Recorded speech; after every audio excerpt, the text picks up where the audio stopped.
Hey guys, Merkunscup here, and I have pulled out my old calculator. Now, I haven't used this thing in a few years, but I've always really liked it. It's an older model. I got it secondhand, or I borrowed it for quite a while, but it's actually a, let's see, I'll bring it up here to the camera a bit. It's a Texas Instruments TI-30x. I don't know the year of production, but it is a pretty nice scientific calculator. And there's no year. It might be 94.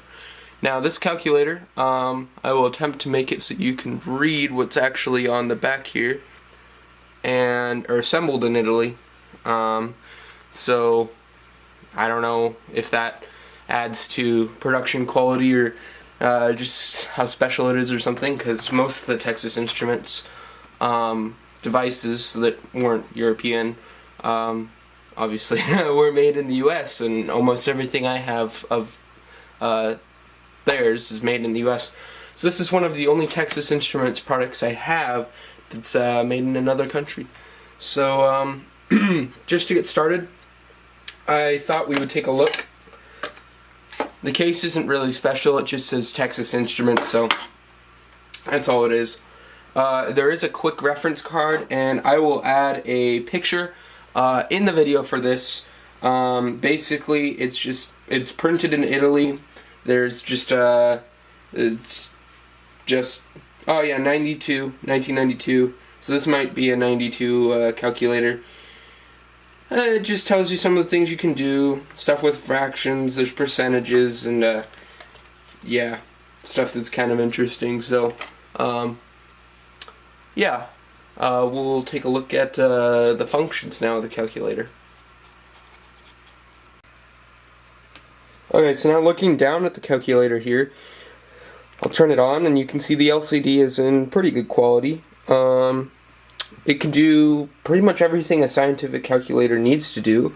It also has second functions here, so I mean, you pretty much have everything. I mean, we could do like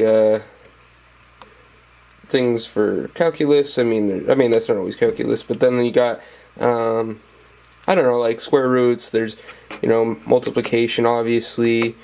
27. So pretty much it just functions like a normal calculator. So like, I think you can let's see, well, yeah, you can pretty much do whatever you want with it.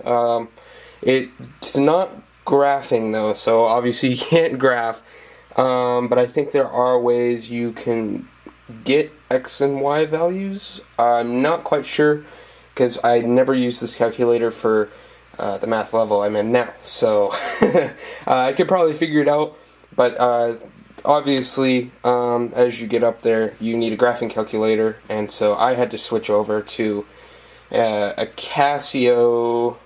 I want to say it's an FX975G2, maybe?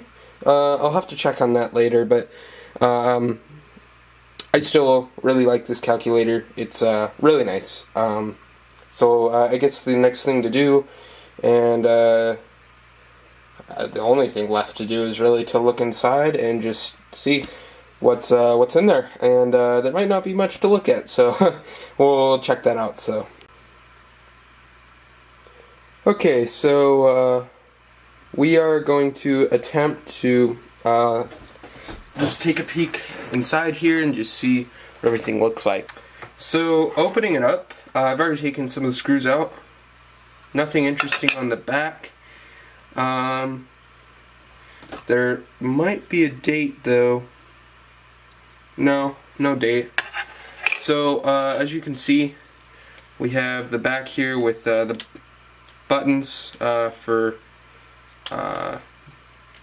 that's for the pressing of the buttons, I guess. That's contact points. That's what I'm trying to come up with. You also have some Toshiba chip, which I will have to check out what that is. A T6A61, and below that it says 935, and it's either a 0 or an O, and it's like 9350H. They're just some, take the batteries out, I guess, or nah, I'll leave them in. It looks like that some of the, well, there's one of them. Some of these might just be able to come out here, but I don't really want to force it. Here's the buttons, as you can see. I'll just line those back up. I don't know here how we're going to get a better look at the circuit board. Well, there's another one. That wasn't very good, was it? Okay, so my best guess is that this Toshiba chip back here is for LCD like control, probably.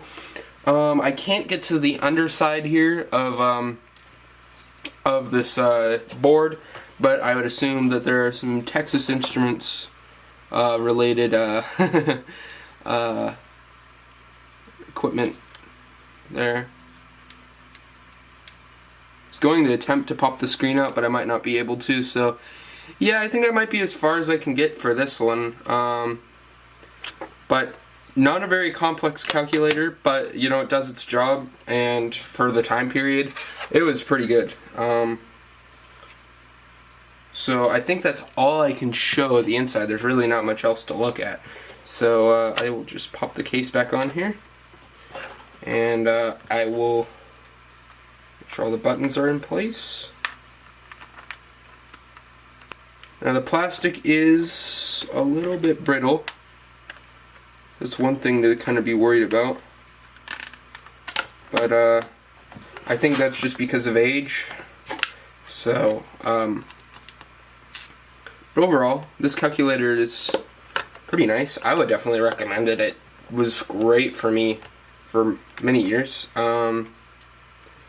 And I will definitely be looking into getting a Texas Instruments calculator for my modern day studies, because I don't know, I just feel like they make good quality everything pretty much.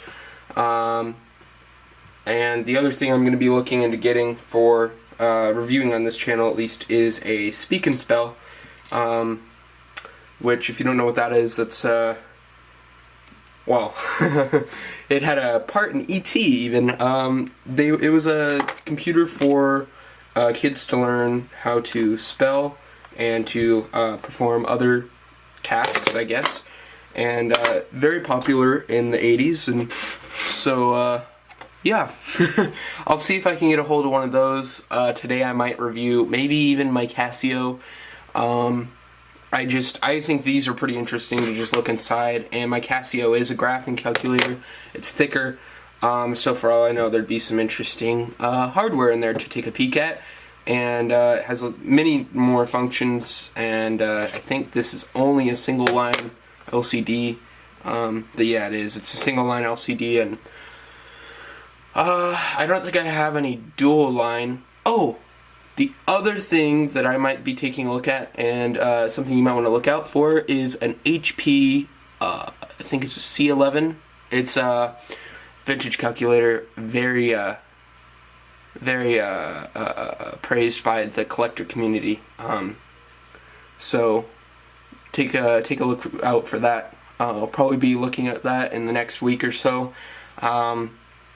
It is currently in my father's possession, so when he gets around to getting that out of storage, we'll be taking a look at that, because I definitely think those are pretty interesting, and I don't know what year that's from, but that'll be pretty interesting to take a peek at. So anyways, thanks for watching. Subscribe, like, all of it. I'm not really into asking for that stuff, but you know, it's appreciated. Anyways, thanks for watching. Bye-bye. American Sky.